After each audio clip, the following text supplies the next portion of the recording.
ஓகேங்க, start பண்ணிடலாங்களா?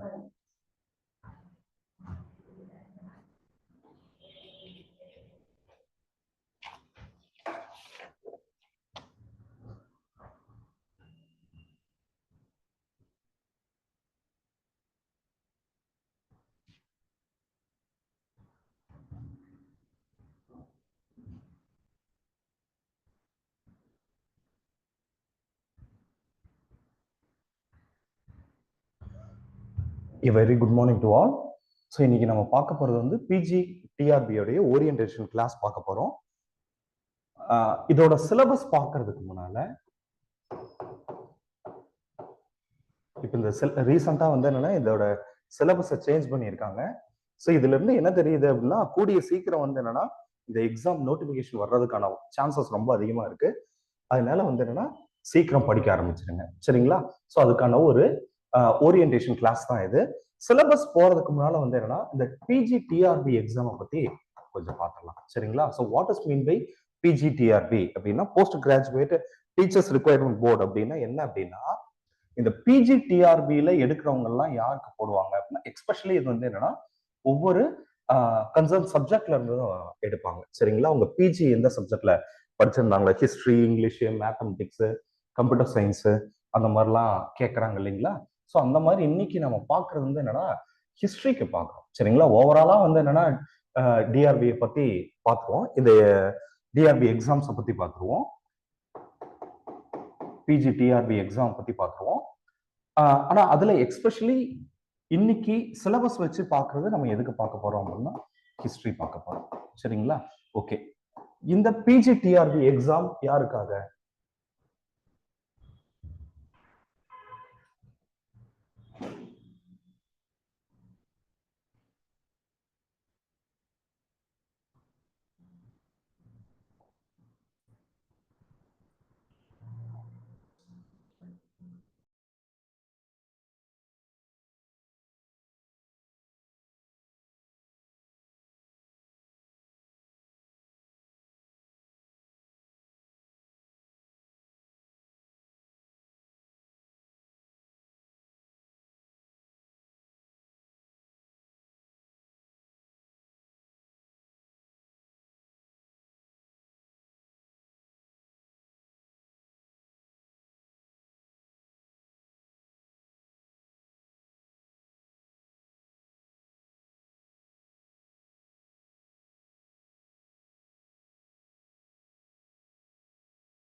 Okay, so PGTRB exam அப்படின்னா என்னன்னு சொல்லி பார்த்துருவோம், சரிங்களா? பிஜிடிஆர்பி எக்ஸாம் அப்படின்றது ஒரு சப்ஜெக்டாக கேட்பாங்க, சரிங்களா? ஹிஸ்ட்ரி, இங்கிலீஷ் லிட்ரேச்சர், அந்த மாதிரி வந்து என்னன்னா எந்த சப்ஜெக்ட்ல நம்ம பிஜி படிச்சிருக்கோமோ இதோட எலிஜிபிலிட்டியே அப்படிதான், சரிங்களா?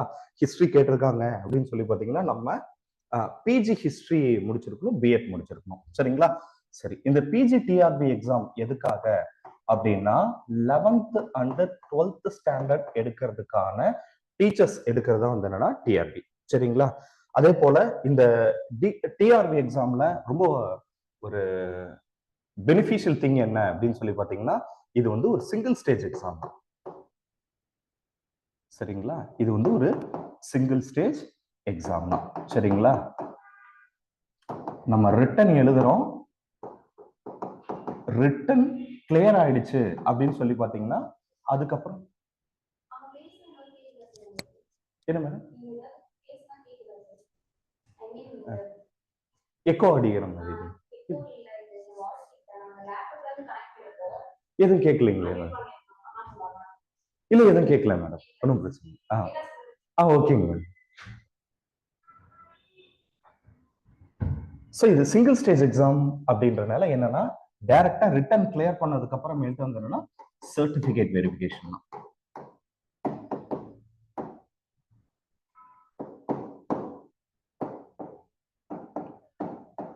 சரிங்களா? ஏன் இப்போ ஊர்ல வந்து என்னன்னா டிஎன்பிஎஸ்சியில குரூப் 4 எக்ஸாமுக்கு அவ்வளவு வெயிட்டேஜ் இருக்கு அப்படின்னு சொல்லி பாத்தீங்கன்னா அது ஒரு சிங்கிள் ஸ்டேஜ் எக்ஸாம் அப்படின்றதுனால தான். சரிங்களா? இல்ல அப்படின்னா நீங்க வந்து என்னன்னா மெயின்ஸ்க்கு போக தேவையில்ல, மெயின்ஸ் எக்ஸாம் போக தேவையில்ல, அதுக்கப்புறமேட்டு இன்டர்வியூ அப்படின்னு எதுவுமே கிடையாது. ஸோ அதனால வந்து என்னன்னா மெயின்ஸ் கிடையாது, இன்டர்வியூ கிடையாது. சரிங்களா? அதனால இது வந்து ஒரு single stage exam. Written clear பண்றோம், ரிட்டன் கிளியர் பண்ணதுக்கு அப்புறமேட்டு வந்து சர்டிபிகேட் வெரிஃபிகேஷனுக்கு போயிடுறோம். சரிங்களா? ஓகே, இந்த ரிட்டன் எக்ஸாமோட பேட்டர்ன் எப்படி இருக்கும் அப்படின்னு சொல்லி பார்த்தீங்கன்னா ஆக்சுவலா வந்து இந்த ரிட்டன் எக்ஸாமோட மார்க் வந்து 150 மார்க்ஸ் இருக்கும். சரிங்களா? 150 கொஸ்டின்ஸ் இருக்கும், 150 மார்க்ஸ். சரிங்களா? இந்த 150 கொஸ்டின்ஸ்ல வந்து என்னன்னா நம்மளுடைய மேஜர் சப்ஜெக்ட்ல இருந்து, சரிங்களா, மேஜர் சப்ஜெக்ட்ஸ்ல இருந்து ஒரு 110 மார்க்ஸ் இருக்கும். சரிங்களா?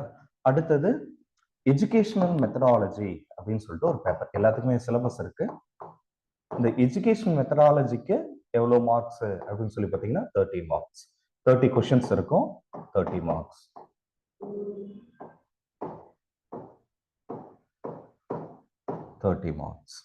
அதே போல வந்து என்னன்னா ஜிகே.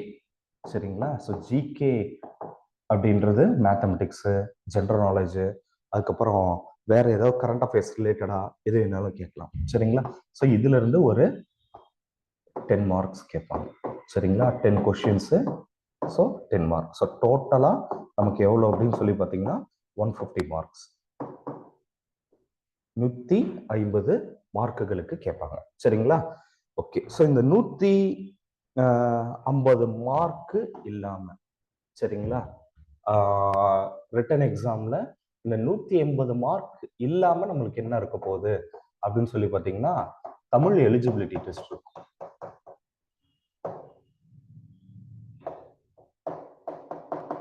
தமிழ் எலிஜிபிலிட்டி டெஸ்ட் இருக்கும். தமிழ் எலிஜிபிலிட்டி டெஸ்டோடைய அது மொத்தம் எத்தனை மார்க்கு அப்படின்னு சொல்லி பார்த்தீங்கன்னா 50 மார்க்ஸ். சரிங்களா? அந்த 50 மார்க்ஸ்க்கு நீங்க 20 மார்க்ஸ் எடுத்திருக்கணும் ஃபார், சரிங்களா, for your paper to be valued you have to get 20 marks. சரிங்களா?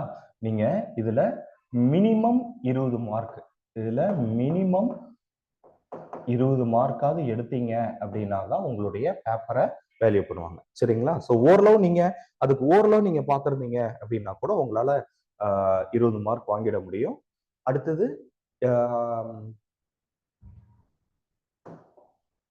ஓகே, ஸோ பார்த்தோம் இதுல என்னன்னா சிங்கிள் ஸ்டேஜ் எக்ஸாம் தான். ரிட்டனு, சர்டிஃபிகேட்டு, எவ்வளோ மார்க்கு, 150 மார்க்கு தான். சரிங்களா? 150 மார்க்ல மேஜர் 110 மார்க்குக்கு வந்துடும்.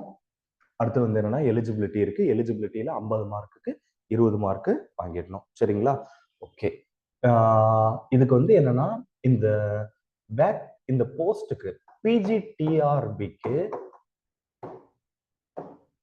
எஜுகேஷன் குவாலிஃபிகேஷன் என்ன அப்படின்னு சொல்லி பார்த்தீங்கன்னா எஜுகேஷன் குவாலிஃபிகேஷன், சரிங்களா, கல்வி தகுதி என்ன, பிஜிடிஆர்பி எக்ஸாம் அப்ளை பண்றதுக்கான கல்வி தகுதி என்ன, யார் யாரெல்லாம் வந்து என்னன்னா இதுக்கு அப்ளை பண்ணியிருக்கணும், யார் யாரெல்லாம் இதுக்கு அப்ளை பண்ணலாம் அப்படின்னு சொல்லி பார்த்தீங்கன்னா இதுக்கு நிறைய எக்ஸாம் கேட்பாங்க. சரிங்களா? அதாவது கம்ப்யூட்டர் சயின்ஸு, மேத்தமெட்டிக்ஸு, அதுக்கப்புறமேட்டு ஹிஸ்ட்ரி, அப்புறம் ஜியாகிரபி, சரிங்களா, அந்த மாதிரிலாம் ஒவ்வொரு சப்ஜெக்ட், இங்கிலீஷு, தமிழ், அந்த மாதிரிலாம் ஒவ்வொன்றும், சரிங்களா, இருக்கிற சப்ஜெக்ட்ஸ் என்னென்ன சப்ஜெக்ட்ஸ் இருக்கோ அந்த சப்ஜெக்ட்ஸ்க்கெல்லாம் கேட்பாங்க.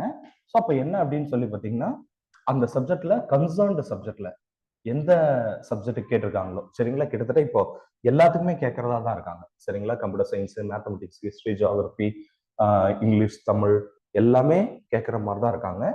ஸோ அதுக்கு எக்கனாமிக்ஸ் எல்லாமே கேட்குற மாதிரி தான் இருக்காங்க.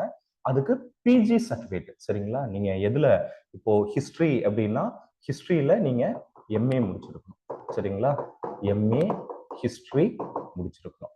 சரிங்களா? MA history plus BEd. சரிங்களா? பிஎட் முடிச்சிருக்கணும். சரிங்களா? பிஎட் வந்து என்னன்னா ஒரு சர்டிஃபைடு இன்ஸ்டிடியூஷன்ல முடிச்சிருக்கணும். சரிங்களா? ஒரு சர்டிஃபைடு இன்ஸ்டிடியூஷன். சரிங்களா? அது மெயினா பார்த்துக்கோங்க. நிறைய பிஎட் இன்ஸ்டிடியூஷன்ஸ் வந்து என்னன்னா அதோட சர்டிஃபிகேட்ஸ் எல்லாம் வந்து என்னன்னா செல்லாதுன்னு சொல்லிட்டாங்க. சரிங்களா?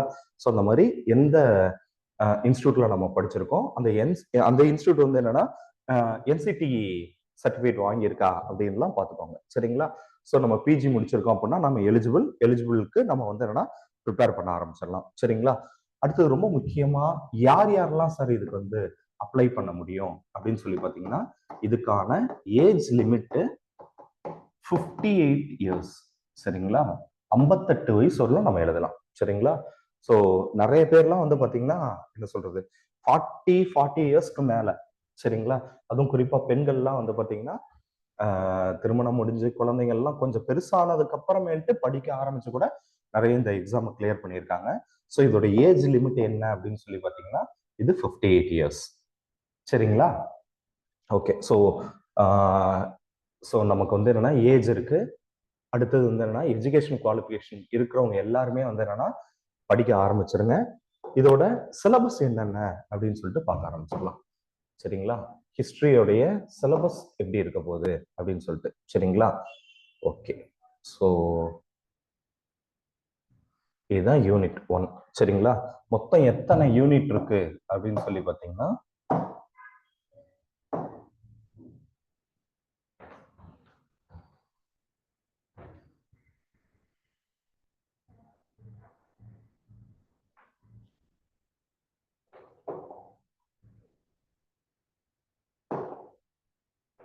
சரிங்களா?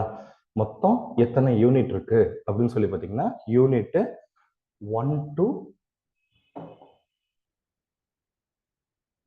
யூனிட் 1 2 3 மொத்தம் 10 யூனிட் இருக்கும். சரிங்களா? ஸோ யூனிட் மொத்தம் எத்தனை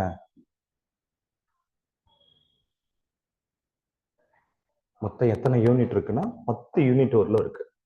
சரிங்களா? ஓகே. ஸோ ஒவ்வொரு யூனிட்டா பார்க்கலாம். சரிங்களா?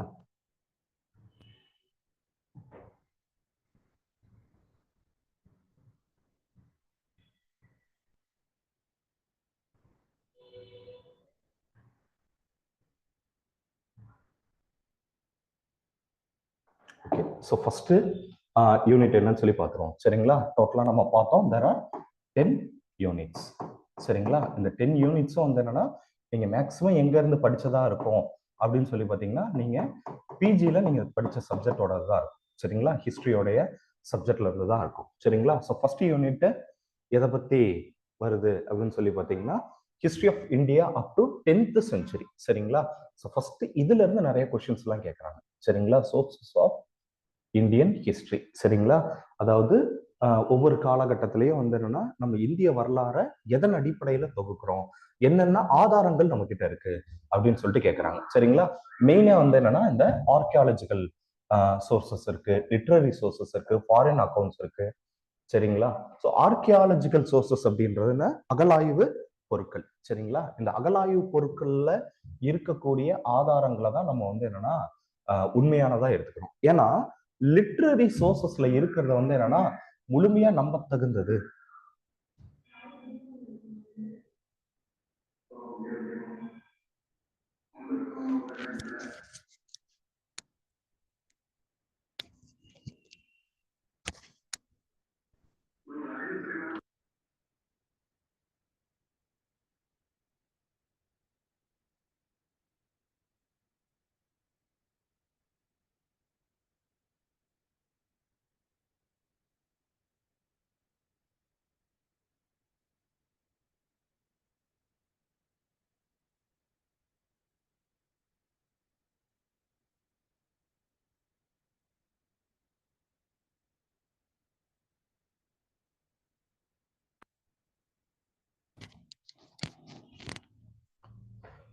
ஓகே. ஸோ இந்த லிட்ரரி சோர்சஸ் அப்படின்றத நம்ம நம்ப தகுந்ததா எடுத்துக்க முடியாது. காரணம் என்ன அப்படின்னு சொல்லி பார்த்தீங்கன்னா பெரும்பாலும் அன்னைக்கு இருந்த புலவர்கள் எல்லாம் வந்து பார்த்தீங்கன்னா மன்னர்களுக்கு கீழே தான் இருந்தாங்க. ஸோ மன்னரை எதிர்த்து எழுத முடியாது, மன்னரை புகழ்ந்து தான் எழுத வேண்டிய சூழல் எல்லாம் இருக்கிறனால வந்து என்னன்னா இதையும் நம்ம சோர்சஸா எடுத்துக்கிறோம்.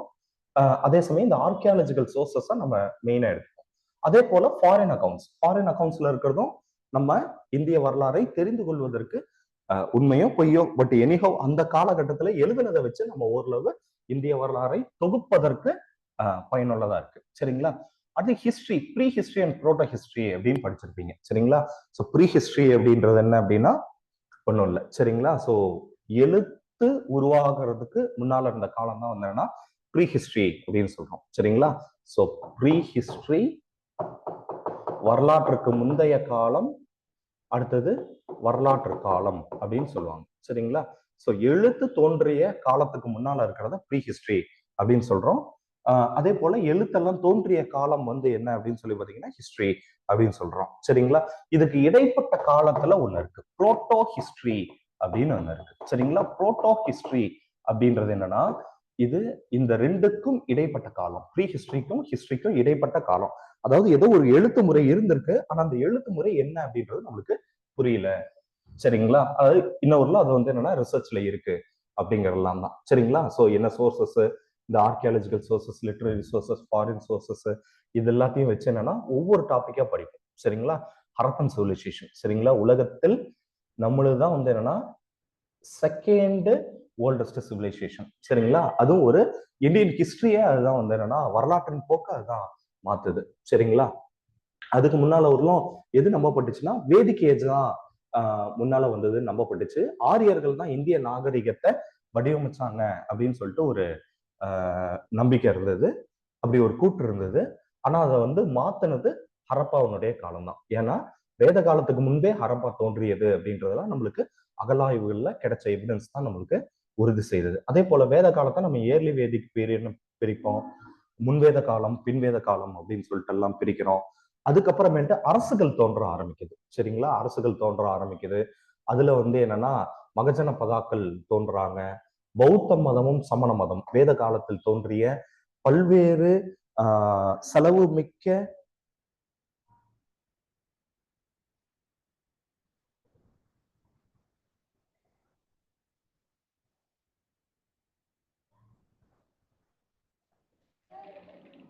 கேக்குது.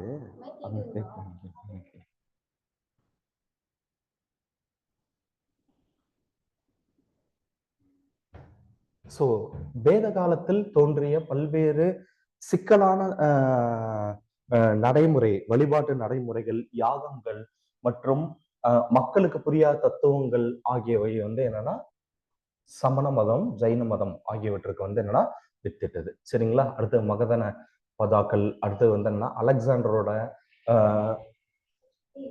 அலெக்சாண்டருடைய இன்வென்ஷன். சரிங்களா? அலெக்சாண்டர் வந்து அலெக்சாண்டருடைய இந்திய படையெடுப்பு, அதனுடைய தாக்கம், அப்புறம் மௌரியர்களுடைய காலம், சந்திரகுப்த மௌரியர், பிந்துசாரா, சந்திரகுப்த மௌரியர்ல வந்து சந்திரகுப்தா மௌரியாவுக்கு அடுத்து மௌரியன் எம்பையர்ல ஃபர்ஸ்ட் இதை யாரு உருவாக்குறாங்கன்னா சந்திரகுப்த மௌரியர், அடுத்து அவருடைய மகன் பிந்துசாரா, அசோகா எல்லாம் உருவாக்குறாங்க.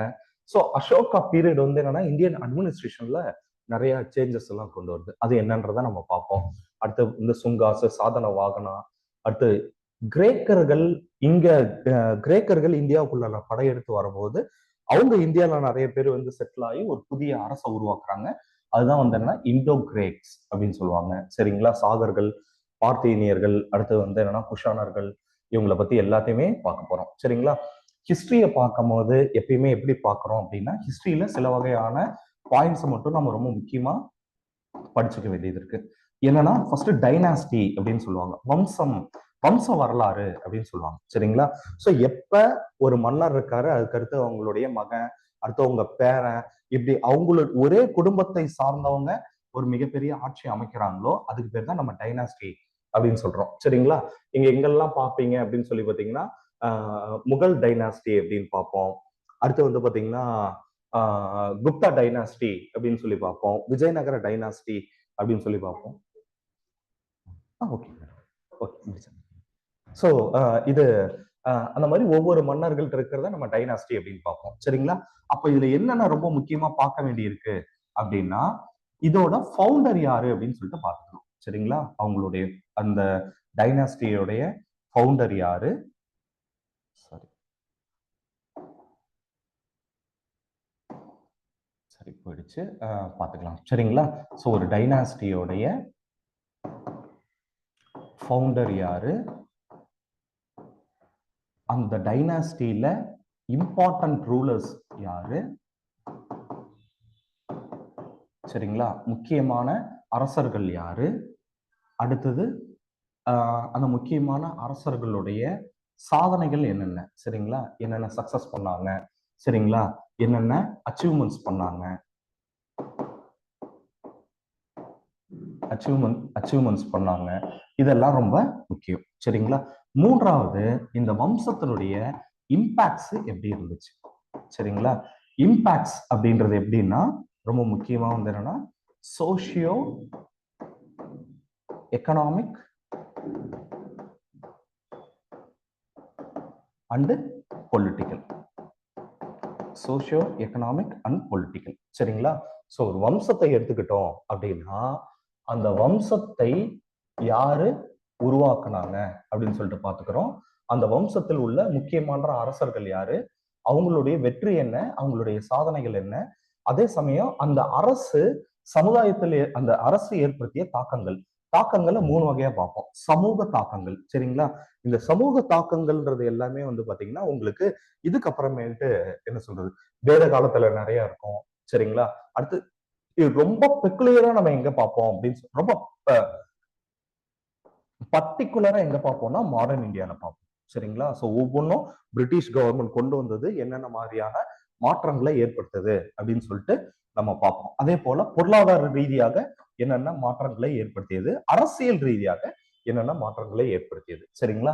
இந்த ஒட்டுமொத்த ஹிஸ்டரிக்கும், சரிங்களா, இந்த ஒட்டுமொத்த ஹிஸ்டரி சிலபஸ்லயும் நாம இதை மையமா வச்சுதான் பார்க்க போறோம், சரிங்களா. இப்ப நம்ம பார்த்தோம் இல்லைங்களா, இதை மையமா வச்சுதான் பார்ப்போம், சரிங்களா. அடுத்தது என்ன அப்படின்னு சொல்லி பார்த்தீங்கன்னா ஒவ்வொரு அரசுகளும் வீழ்ச்சி எப்படி அடைஞ்சது, சரிங்களா, டிக்ளனேஷன் ஆஃப் த டைனாஸ்டி, சரிங்களா. ஒவ்வொரு அரசுகளும் எப்படி வீழ்ச்சி அடைஞ்சது, வீழ்ச்சி அடைஞ்சதுக்கு என்னென்ன காரணங்களாக அமைஞ்சது அப்படிங்கிறதுதான், சரிங்களா. அதனால ஒட்டு மொத்தமா இந்த ஹிஸ்டரிக்கு யூனிட் 1 இருக்கட்டும், யூனிட் 1ல இருந்து 10 வரும் நம்ம எப்படி பார்க்க போறோம் அப்படின்னா இதை தான் பார்க்க போறோம், சரிங்களா. இதை வச்சுதான் நம்ம வந்து எக்ஸாமுக்கு ப்ரிப்பேர் ஆக போறோம், சரிங்களா.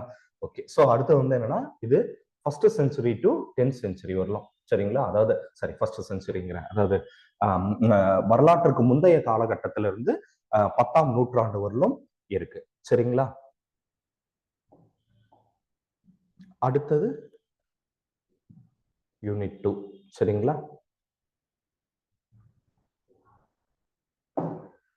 சரிங்களா. யூனிட் 2 அப்படின்றது வந்து என்னன்னா ஆக்சுவலா இந்த யூனிட் 2 யூனிட் 3 எல்லாமே ஒண்ணுதான், சரிங்களா. அதாவது வந்து என்னன்னா இந்தியன் ஹிஸ்டரியை வந்து நாம 3 வகையா பிரிப்போம், சரிங்களா. ஏன்ஷியன்ட் ஹிஸ்டரி, அடுத்தது மிடிவல் ஹிஸ்டரி, மூன்றாவது வந்து என்னன்னா மாடர்ன் ஹிஸ்டரி. அதாவது பிரிட்டிஷ் வந்ததுக்கு அப்புறம் ஆரம்பிக்கிறது வந்து மாடர்ன் ஹிஸ்டரி, சரிங்களா. பண்டைய வரலாறு, இடைப்பட்ட வரலாறு மற்றும் நவீன வரலாறு அப்படின்னு சொல்லிட்டு நம்ம பிரிப்போம், சரிங்களா. அப்படி பாத்தீங்க அப்படின்னாலே யூனிட் 2 யூனிட் 3 இது எல்லாமே வந்து என்னன்னா சேம் தான், சரிங்களா. அதாவது வந்து என்னன்னா கிட்டத்தட்ட இஸ்லாமிய அரசு ஏற்படுவதற்கு முன்பு வரலும் இருக்கிறத நம்ம எப்படி எடுத்துக்கிறோம் அப்படின்னு சொல்லி பாத்தீங்கன்னா பண்டைய வரலாறு அப்படின்னு சொல்லிட்டு எடுத்துக்கிறோம். அதுக்கப்புறமேட்டு இஸ்லாமிய வரலாறு மற்றும் அதை ஒட்டிய சமகால வரலாறுகள், சரிங்களா. அதாவது விஜயநகர பேரரசு, மராத்தாக்கள், இந்த மாதிரிலாம் இருக்கிறத நம்ம மிடிவல்ல எடுத்துப்போம். கடைசியில எப்போ பிரிட்டிஷ் வராங்க, கிழக்கிந்திய கம்பெனிகள் வருது, அதுல குறிப்பா வந்து என்னன்னா பிரிட்டிஷ் ஈஸ்ட் இந்தியா கம்பெனி வந்து என்னன்னா எப்படி இங்க எஸ்டாப்ளிஷ் ஆகுறாங்க, எஸ்டாப்ளிஷ் ஆகி எப்படி பவரை கேப்சர் பண்றாங்க, அதுக்கப்புறம் எப்படி எக்கனாமிக்கல் சிஸ்டமே மாறுது. உதாரணத்துக்கு வந்து என்னன்னா பேட்டில் ஆஃப் பக்சாருக்கு பிறகு, சரிங்களா, பேட்டில் ஆஃப் பக்சார்ல தான் வந்து என்னன்னா திவானி உரிமை ஆங்கிலேயர்களுக்கு வழங்கப்படுகிறது, சரிங்களா. சோ அது வந்து என்னன்னா வரலாற்றின் போக்க அப்படியே மாத்துது, சரிங்களா. சோ அந்த வகையில பார்த்தோம் அப்படின்னா இதுவும் நம்மளுக்கு வந்து என்னன்னா மிடிவல் இந்தியாவில தான் வரும், இதுவும் மிடிவல் இந்தியாவில தான் வரும். பட் என்னன்னா அது சிலபஸ்னு வைக்கும் போது அதை நம்மளுக்கு பிரிச்சு கொடுத்துருக்காங்க, சரிங்களா.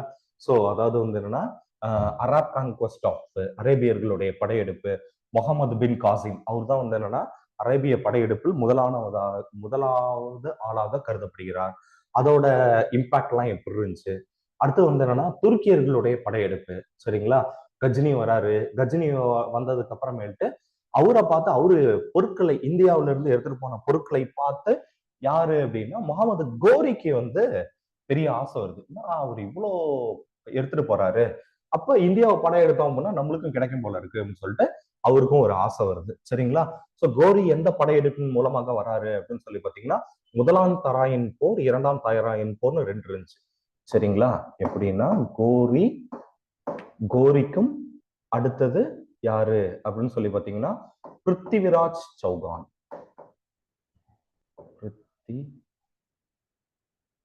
பிருத்திவிராஜ் சௌஹான். பிருத்திவிராஜ் சௌஹான் இவங்க 2 பேருக்கும் இடையில நடந்ததுதான் வந்து என்னன்னா முதலாம் தராயின் போர், இரண்டாம் தராயின் போர். முதலாம் தராயின் போர்ல வந்து என்னன்னா பிருத்திவிராஜ் சௌஹான் ஜெயிச்சிருப்பாரு. ஆனா இரண்டாம் தராயின் போர்ல என்னன்னா கோரி வந்து ஜெயிச்சிருப்பாரு. சரிங்களா? கோரி வந்து என்னன்னா தோல்வி அடைந்ததுக்கான காரணங்கள் எல்லாத்தையுமே வந்து என்னன்னா அனலைஸ் பண்ணுவார். சரிங்களா?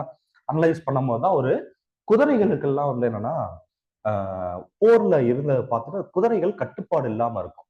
சரிங்களா? ஒரு தன் கண்ணு முன்னால இன்னொரு குதிரை வந்து என்னன்னா கொல்லப்படுறதை பார்த்துட்டு இது எல்லாம் வந்து என்னன்னா குதிக்க ஆரம்பிச்சிடும். இருக்கிற படை வீரர்கள் எல்லாத்தையும் தூக்கி எறிய ஆரம்பிச்சிடும். ஸோ அப்பதான் வந்து என்னன்னா குதிரைக்கு கடிவாளம் கட்டுற முறையெல்லாம் ஃபாலோ பண்றாங்க இரண்டாம் போர்ல.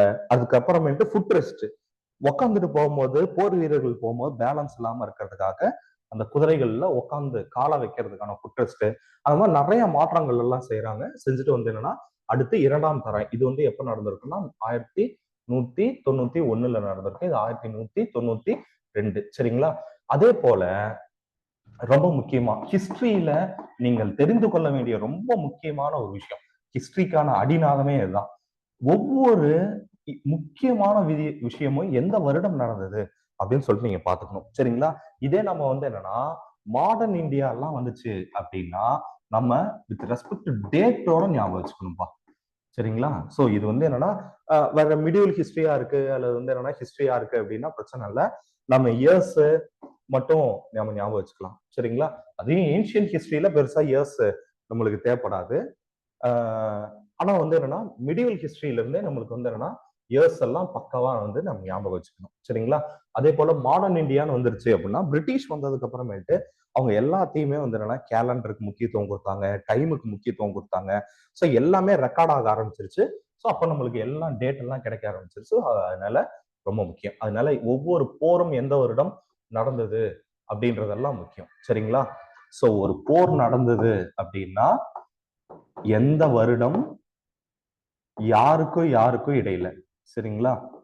ஹூம் அண்ட் ஹூம், யாருக்கும் யாருக்கும் இடையில நடந்தது, அந்த போர்னுடைய சக்சஸ் என்ன, இம்பாக்ட் என்ன ஏற்பட்டுச்சு. சரிங்களா? இதெல்லாம் நம்ம பார்த்துக்கிறோம். இதெல்லாம் தான் நம்ம வந்து என்னன்னா நம்ம சப்ஜெக்ட்ல பார்க்க போறோம். அகாடமியில கிளாஸஸ்ல நம்ம இது எல்லாத்தையுமே தான் பார்க்க போறோம். சரிங்களா? அது டெல்லி சுல்தானியர்கள் இது எல்லாத்தையுமே பார்ப்போம். சரிங்களா? ஸோ பக்தி மூமெண்ட் வரலும் என்ன இருக்குன்னா இந்த யூனிட்ல இருக்க எல்லாத்தையுமே நம்ம பார்த்துப்போம். சரிங்களா? அடுத்தது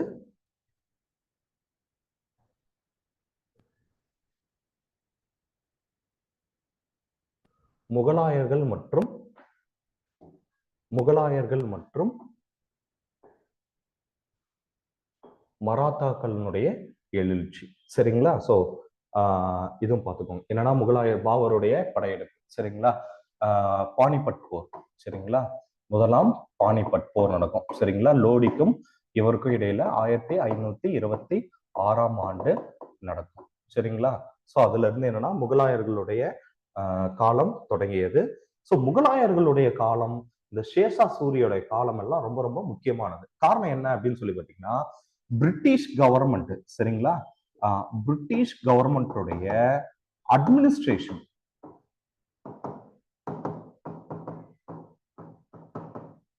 அட்மினிஸ்ட்ரேஷன்ஸே பெரும்பாலும் எதை அடிப்படையா வச்சிருந்துச்சு அப்படின்னு சொல்லி பாத்தீங்கன்னா நிறைய ஷேர்ஷா சூரிட்டு இருந்தும் முகலாயர்கள் இருந்தும் எல்லாம் எடுத்துக்கிட்டாங்க. சரிங்களா? சோ அதெல்லாம் கொஞ்சம் பாத்துக்கோங்க. ஒவ்வொரு மன்னர்களுடைய ரிலீஜியஸ் பாலிசி எப்படி இருந்துச்சு, அதே போல இதெல்லாம் பார்க்க போறோம். ஜிசியா அப்படின்னா என்ன, ஜிசியா வரி என்ன அப்படின்னா என்ன, ஜிசியா அப்படின்றது வந்து என்னன்னா ஜிசியா அப்படின்றது வந்து ஹிந்துஸ்க்காக போடப்பட்டது. ஜிஸ்யா வரி அப்படின்றது ஹிந்துக்களுக்காக போடப்பட்ட டாக்ஸ். அதே போல வந்து என்னன்னா ஜகத் டாக்ஸ் அப்படின்னு ஒண்ணு இருக்கு. ஜகத் டாக்ஸ் அப்படின்றது வந்து என்னன்னா இஸ்லாமியர்களுக்காக போடப்பட்ட வரி.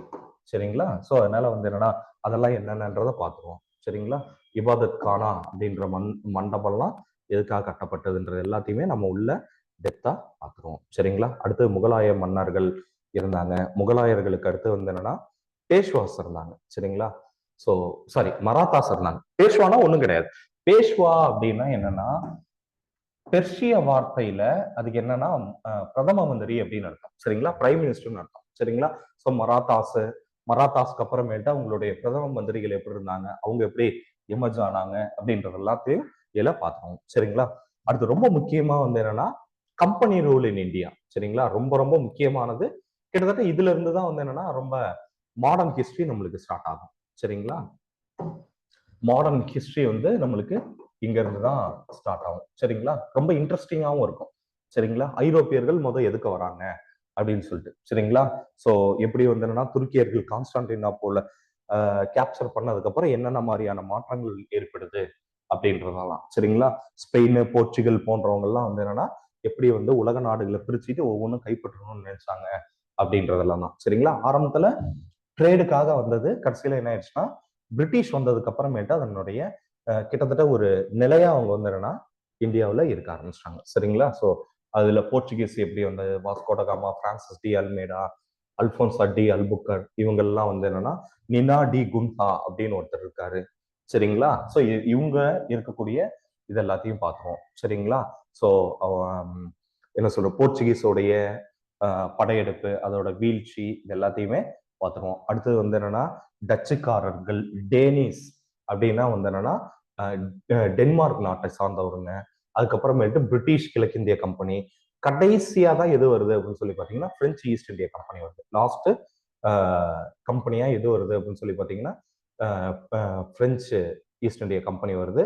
அதுக்கப்புறம் நிறைய வந்து என்னன்னா டூப்ளெக்ஸ் கர்நாடகா போர்கள் நடக்குது. டூப்ளெக்ஸ் வராரு. டூப்ளெக்ஸ் தான் the real hero of French positions in India.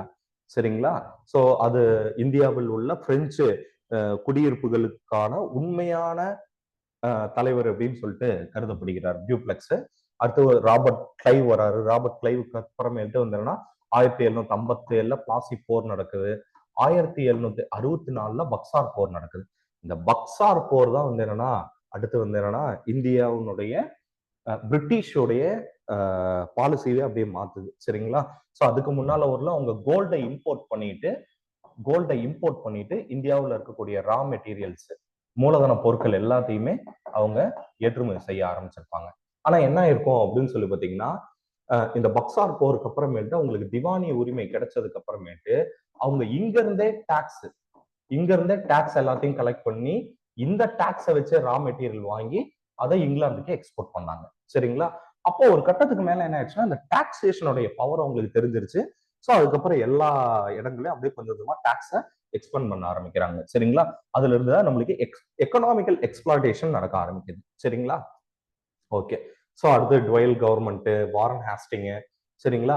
இதுல இந்த மாடர்ன் ஹிஸ்டரியை பொறுத்தவரை ரொம்ப முக்கியமான விஷயம் என்னன்னா நிறைய இம்பார்ட்டன்ட் ஈவெண்ட்ஸ் இருக்கு. எல்லாத்துக்கும் மேல வந்து என்னன்னா இங்க ஒவ்வொரு கவர்னர் ரொம்ப முக்கியமானவர்கள், கவர்னர் ஜெனரல்கள் ரொம்ப முக்கியமானவங்க.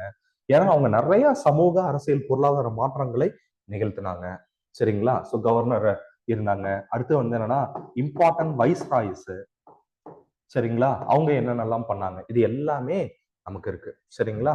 ஸோ அப்புறம் டாக்டரைன் ஆஃப் லாப்ஸ் அப்படின்னா என்ன? சரிங்களா? Besant movement, tribal movement. சரிங்களா? விவசாயிகள் மற்றும் பழங்குடியினர் போராட்டங்கள்லாம் என்ன நடந்துச்சு? இப்போ உதாரணத்துக்கு நவம்பர் 15 தான் வந்து என்னன்னா என்ன நாளாக கருதப்படுகிறது அப்படின்னா நேஷனல் ட்ரைபல் டேவா கருதப்படுது. யாருடைய பிறந்த நாளை முன்னிட்டு அப்படின்னு சொல்லி பாத்தீங்கன்னா பிர்சா முண்டாவுடைய பிறந்த நாளை நாம இப்படி கொண்டாடுறோம். சரிங்களா? ஸோ அப்ப பெசன்ட் மூவ்மெண்ட்லாம் எப்படி இருந்துச்சு அப்படின்றது, ட்ரைபல் மூவ்மெண்ட்லாம் எப்படி இருந்துச்சு அப்படின்றத நம்ம பார்த்துருவோம். சரிங்களா? ஓகே. ஸோ அடுத்தது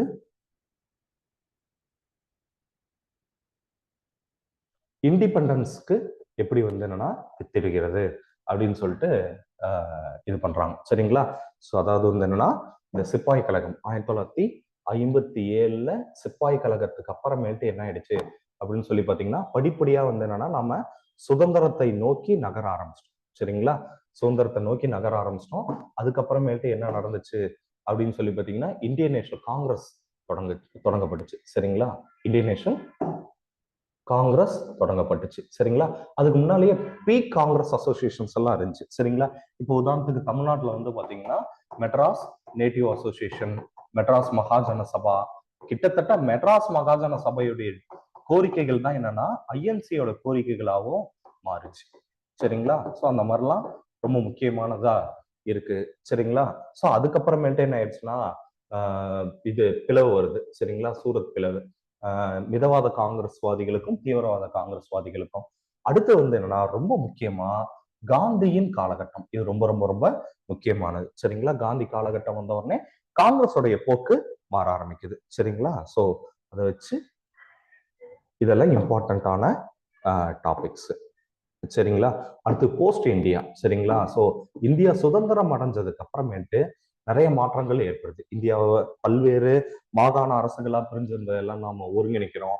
அதுக்கப்புறமேட்டு இங்க வெளியுறவு கொள்கையில இருந்து பொருளாதார கொள்கையில இருந்து நிறைய இருக்கு. சரிங்களா? நேரு எல்லாம் அதுல ரொம்ப முக்கிய பங்கு வகிக்கிறாரு. சரிங்களா? அடுத்து வந்து இடஒதுக்கீடு எல்லாம் எப்படி மாறுது, வறுமை ஒழிப்பு, இந்த 20 பாயிண்ட் திட்டம் அப்படின்றது வந்து என்னன்னா இந்த 20 பாயிண்ட் திட்டம் அப்படின்றதெல்லாம் வந்து என்னன்னா இந்திரா காந்தி காலகட்டத்துல வந்து கரிபி ஹட்டோ அப்படின்னு சொல்லிட்டு அறிவிச்சாங்க. கரிபி ஹட்டோ அப்படின்னு சொல்லிட்டு ஒரு இது கரிபி ஹட்டோனா வறுமையை ஒழித்தல் அப்படின்னு அர்த்தம். அதுக்காக 20 பாயிண்ட் ஸ்கீம் பாவர்ட்டி அலிவியேஷனுக்காக கொண்டு வந்தாங்க. அப்புறம் ஒவ்வொரு பிரதம மந்திரிகளும் வந்த போது வெளியுறவுத்துறை கொள்கை எப்படி மாறுச்சு, அதுக்கப்புறமேட்டு பிற நாடுகளோடைய உறவு எப்படி மாறுச்சு, இராணுவத்துல எப்படி அட்வான்ஸ் ஆனோம், பொருளாதார கொள்கைகள் எப்படி மாறுச்சு, அதெல்லாம் பார்த்துக்கணும். அப்புறம் இந்தியாவினுடைய அணுசக்தி எப்படி வந்து என்னன்னா இந்தியாவினுடைய அணுசக்தி கொள்கை 3 ஸ்டேஜ் கொண்டது. 3 ஸ்டேஜஸ் ஆஃப் நியூக்ளியர் ப்ரோக்ராம். அதெல்லாம் என்னன்றதை பார்ப்போம். சரிங்களா? அடுத்தது இந்தியா காமன்வெல்த். சரிங்களா? அடுத்து India non alignment movement, UNO United Nations Organisation, SAARC, தெற்காசியாவுக்கான அமைப்பு. இப்ப லேட்டஸ்டா ரொம்ப முக்கியமா இருக்கிறது பிரிக்ஸ். சரிங்களா? So Brazil, Russia, India, China and South Africa. இவங்க பிரிக்ஸ் அமைப்பு ரொம்ப முக்கியமானதா இருக்கு. உலக நாடுகள் எல்லாம் திரும்பி பாக்குறாங்க. சரிங்களா? ஸோ போன வாரம் கூட வந்து என்னன்னா இதுல முக்கியமான தீர்மானம் போட்டாங்க. எப்படியா சீக்கிரம் வந்து என்னன்னா வறுமையை ஒழிக்கணும் அப்படின்னு சொல்லிட்டு அதெல்லாம் பார்க்க போறோம். அடுத்து வந்து என்னன்னா history of Tamil Nadu up to 13th century, சங்க காலத்துல இருந்து பார்க்க போறோம். சரிங்களா? சங்க காலத்துல இருந்து ஒவ்வொரு மன்னர்கள், சேர சோழர், பாண்டியர், எல்லாத்தையும், முற்கால சோழர், பிற்கால சோழர், எல்லாத்தையும் பார்க்க போறோம்.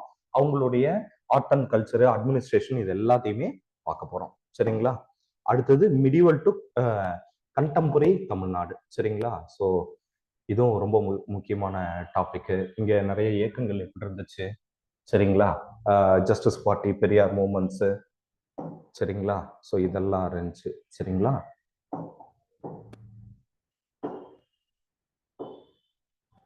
அடுத்தது ரொம்ப முக்கியமா உலகின் சில முக்கியமான புரட்சிகள்லாம் நடந்துச்சு. அந்த புரட்சிகள் உலகத்தையே திரும்பி பார்க்க வச்சு. சரிங்களா? குறிப்பா வந்து என்னன்னா அமெரிக்கன் வார் ஆஃப் இண்டிபெண்டன்ஸ். சரிங்களா? French revolution. எல்லாவற்றுக்கும் மேல வந்து என்னன்னா ரொம்ப முக்கியமா வந்து என்னன்னா ரஷ்யன் ரெவல்யூஷன். சரிங்களா? ரஷ்யன் ரெவல்யூஷன் இங்க இருக்கு பாருங்க. இதெல்லாம் உலகத்தையே மாத்துச்சு, உலகத்தையே புரட்டி போட்டது. இதெல்லாம் நம்ம என்னன்னு சொல்லிட்டு பார்ப்போம். சரிங்களா?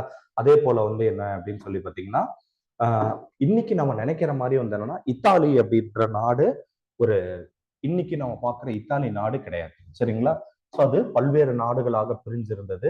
இத்தாலி எப்படி ஒன்று சேர்க்கிறாங்க, ஜெர்மனி நாட்டை எப்படி ஒன்று சேர்க்கிறாங்க அப்படின்றதெல்லாம் ரொம்ப முக்கியமான டாபிக். அதே போல ரஷ்யன் ரெவல்யூஷன் எப்படி இருக்கு, முதலாம் உலக போர் இருக்கு. முதலாம் உலக போருக்கு அப்புறம் இனி போரே ஏற்படக்கூடாதுன்றதுக்காக லீக் ஆஃப் நேஷன் ஒன்று கொண்டு வராங்க. லீக் ஆஃப் நேஷனும் கடைசியில வந்து என்னன்னா தோல்வி அடைஞ்ச உடனே என்ன ஆயிடுச்சுன்னா செகண்ட் வேர்ல்டு வார் ஆரம்பிக்குது. சரிங்களா? செகண்ட் வேர்ல்டு வார் எல்லாம் வர ஆரம்பிக்குது. அதுக்கப்புறமேட்டு அதுக்கப்புறம் நம்ம வந்து என்னன்னா நான் அலைன்மெண்ட் மூவ்மெண்ட், அணிசேரா நாடுகள் கொள்கை எல்லாத்தையும் கொண்டு வரோம். பனிப்போர், இது கோல்டு வார்னு சொல்லுவாங்க, அதுக்கு பேர் பனிப்போர் கிடையாது, கெடுபிடி போர் அப்படின்னு சொல்லுவாங்க. கெடுபிடி போர் அப்படின்னு சொல்லுவாங்க. சரிங்களா? ஸோ கெடுபிடி போர்லாம் நடந்தது. சரிங்களா? அடுத்து வந்து என்னன்னா ஐநா சபை, ஐரோப்பிய யூனியன், அதுக்கப்புறமேட்டு எப்ப வந்து சோவியத் யூனியனுடைய கட்டுப்பாடுகள் சிதைஞ்சதோ அதுக்கப்புறம் என்ன ஆயிடுச்சு அப்படின்னு சொல்லி பாத்தீங்கன்னா இந்த கெடுபிடி போர் என்பது நின்றுச்சு அப்படின்னு சொல்றோம். சரிங்களா? ஓகே, இது எல்லாத்தையும் பார்த்துட்டோம். பார்த்ததுக்கு அப்புறமேட்டு வந்து என்னன்னா எக்ஸாமை பத்தி இந்த எக்ஸாம்ஸ்க்கு என்னென்ன புக்ஸ் இருக்குன்றத மட்டும் கடைசியா பார்த்துருவோம். சரிங்களா? இந்த எக்ஸாமுக்கு what are all the books? சரிங்களா? இந்த புத்தகங்கள் எங்கெங்கெல்லாம் இருக்கு?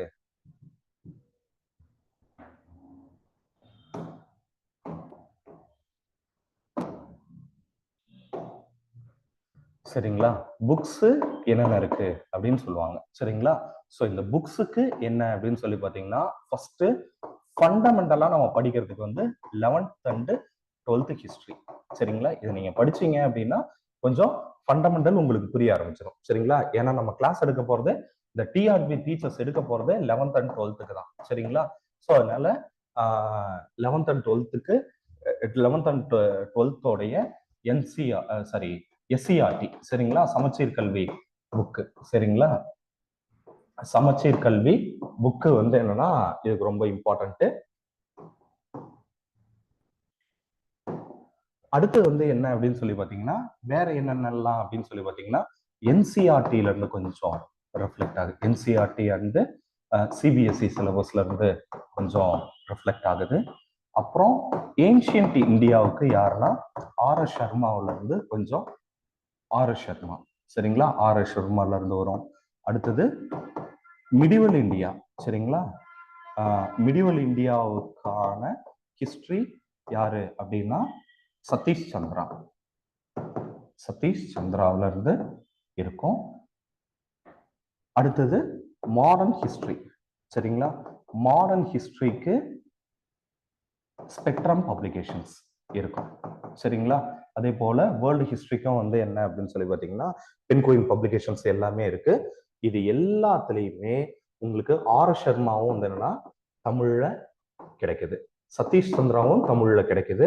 அதே சமயம் இந்த மாடர்ன் இந்தியா ஸ்பெக்ட்ரம் பப்ளிகேஷன்ஸ் ஆகட்டும் அல்லது பிபின் சந்திரபாலுடைய மாடர்ன் இந்தியா இருக்கட்டும். சரிங்களா? இதுவும் உங்களுக்கு என்ன அப்படின்னு சொல்லி பார்த்தீங்கன்னா பிபின் சந்திரபாலுடைய இதுவும் வந்து என்னன்னா உங்களுக்கு தமிழில் கிடைக்கிறது. சரிங்களா? இது எல்லாம் போக யாருடைய புக்கு இப்ப நவடேஸ் நிறைய ரொம்ப நிறைய ரெஃபரன்ஸ் பாயிண்ட்ஸ் நம்மளுக்கு கிடைக்குது அப்படின்னு சொல்லி பார்த்தீங்கன்னா professor K Venkatesan. Professor K Venkatesan அப்படின்னு பேராசிரியர் கா வெங்கடேசனுடைய எல்லாத்துக்குமே இருக்கு. சரிங்களா? அதாவது வந்து என்னன்னா இது அவருடைய நூல் ஒண்ணு இருக்கும், சிந்துவிலிருந்து பிளாசி வரை அப்படின்னு சொல்லிட்டு ஒரு இந்திய வரலாறு சிந்துவிலிருந்து பிளாசி வரை அப்படின்னு சொல்லிட்டு ஒரு புத்தகம் இருக்கு. சரிங்களா? அது கிட்டத்தட்ட கிமு 3000 இருந்து கவர் ஆயிடும். சரிங்களா? ஸோ அது இருக்கு. இது வந்து பார்ட் 1ன்னு சொல்லுவாங்க, ஹிஸ்டரியோடைய பார்ட் 1. அடுத்து வந்து பாத்தீங்கன்னா மாடர்ன் இந்தியா பிளாசி போர்ல இருந்து வந்து பாத்தீங்கன்னா 1947 வரலும் இருக்கு. இது வந்து பார்ட் 2 அப்படின்னு சொல்லுவாங்க. சரிங்களா? இது பார்ட் 2வா இருக்கும். சரிங்களா? இது எல்லாமே இருக்கு. சரிங்களா? ஆக்சுவலா இந்த எல்லா பாயிண்ட்ஸையும் தொகுத்து உங்களுக்கு பார்க்கறதுக்கு இப்போதைக்கு உங்களுக்கு டைம் இருக்காது. ஏன்னா நீங்க ஃபர்ஸ்ட் +1 +2 வந்து பார்க்கணும். அதுக்கப்புறமேட்டு வந்து பாத்தீங்கன்னா என்சிஆர்டி பார்க்கணும், இது ஏன்ஷியன்ட் இந்தியா பார்க்கணும், மிடிவல் இந்தியா பார்க்கணும், மாடர்ன் இந்தியா பார்க்கணும், இது எல்லாமே பார்க்கணும். இது இன்னொன்னு உங்களுக்கு வந்து என்னன்னா எம்ஏல நீங்க படிச்ச சிலபஸ்ல இருக்கக்கூடிய புக்ஸையும் நீங்க வந்து இதுக்கு யூஸ் பண்ணிக்கலாம். ஆனா என்ன விஷயம் அப்படின்னா இது இவ்வளவுக்கும் வந்து என்னன்னா நீங்க ஆல்ரெடி படிச்சு வச்சிருந்தீங்க அப்படின்னா ஓகே. சப்போஸ் இல்ல படிக்கல இனிதான் புதுசா படிக்கணும் அப்படின்னு நீங்க நினைச்சீங்க அப்படின்னா கவின்ஸ் அகாடமியில வந்து என்னன்னா பிஜிடிஆர்பிக்கான கிளாஸஸ் வந்து என்னன்னா ஸ்டார்ட் ஆக போகுது. சரிங்களா? ஸோ இது எல்லாமே நம்ம எப்படி ஹிஸ்டரி படிக்கணும்னு சொன்னோம் இல்லைங்களா? ஹிஸ்டரியில வந்து என்னன்னா என்ன இம்பார்ட்டன்ட் ரூலர்ஸ், சக்சஸஸ், அச்சீவர்ஸ், அதுக்கப்புறமேட்டு என்னென்ன அதோட சோசியோ பொலிட்டிக்கல் எக்கனாமிக்கல் இம்பாக்ட்ஸ் ஏற்பட்டுச்சு, யாரு யாருக்கு இடையில வாரு, இது எல்லாவற்றையும் வந்து என்னன்னா நாம என்ன பண்ணிடுறோம்னா பாயிண்டா வந்து என்னன்னா ஃபுல் சிலபஸ் கவர் பண்ணிடுவோம். அதே போல சிலபஸ் ஓரளவு கவர் பண்ணதுக்கு அப்புறமேட்டு உங்களுக்கு பீரியாடிக்கல் டெஸ்ட்டும் இருக்கும் சரிங்களா.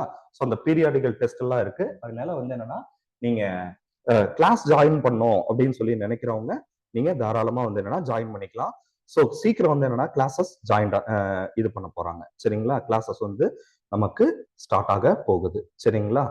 ஸோ அதுக்கு நீங்க வந்து நம்ம அகாடமி நம்பர் இருக்கு. ஸோ அந்த அகாடமி நம்பர்லாம் கூட நீங்க எடுத்துக்கலாம் சரிங்களா. அகாடமி நம்பருக்கு நீங்க கால் பண்ணீங்க அப்படின்னா உங்களுக்கு அட்மிஷன்ஸ் போயிட்டு இருக்கு. ஸோ சீக்கிரம் வந்து என்னன்னா பிஜிடிஆர்பி கால் ஃபார் வரப்போகுது. அட் எனி டைம் வேணுனாலும் உங்களுக்கு கால் ஃபார் வந்துடலாம். அதனால சீக்கிரம் வந்து என்னன்னா ப்ரிப்பரேஷன் ஸ்டார்ட் பண்ணிடுங்க. All the best. தேங்க்யூ.